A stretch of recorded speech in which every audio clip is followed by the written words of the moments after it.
বঙ্গে পালাবদল হতেই তৎপরতা, প্রশাসনের নজরে ভোট পরবর্তী হিংসা। 5 বছর আগের ভোট পরবর্তী হিংসায় নজর। 2021-এ ঘটনার পুনর্মূল্যায়ন 2021-এর ঘটনার পুনর্মূল্যায়নে জোর দিচ্ছে সরকার। কেস রিভিউ এর পর ADG CID, additional director general CID, তার কাছে রিপোর্ট জমা দিতে হবে। প্রয়োজনে আইনানুগ পদক্ষেপ নেওয়া হবে। বঙ্গে পালাবদল হতেই তৎপরতা, প্রশাসনের নজরে ভোট পরবর্তী হিংসার ঘটনা। গত 5 বছর আগে 2021-এর ঘটনার পুনর্মূল্যায়নে জোর দিচ্ছে সরকার। কেস রিভিউ এর পর এডিজি সিআইডির কাছে রিপোর্ট জমা দিতে হবে। প্রয়োজনে আইনানুগ পদক্ষেপ নিতে হবে। ভোট পরবর্তী হিংসায় প্রয়াত অভিজিৎ সরকার, তার দাদা বিশ্বজিৎ সরকার কি বলছেন শোনাবো। এই হিংসায় একজন মা তার সন্তানকে হারিয়েছে, একজন দাদা তার ভাইকে হারিয়েছে।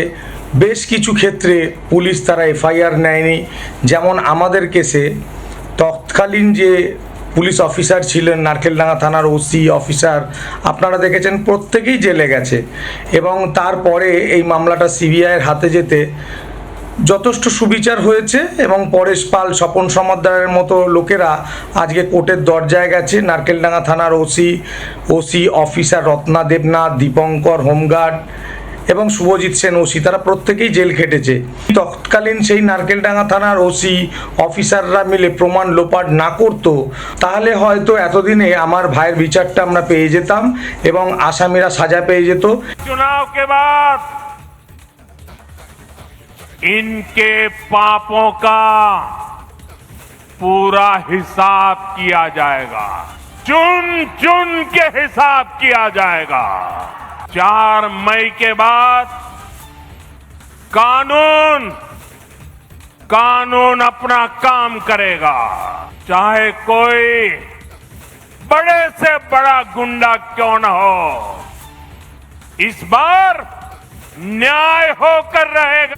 आज मैं सभी भाजपा कार्यकर्ताओं को वादा कर जाता हूं, जिन्होंने हमारे कार्यकर्ताओं पर हिंसा की है, वो सभी को पाताल से भी ढूंढकर 5 मई के बाद जेल की सलाखों के पीछे लाएंगे।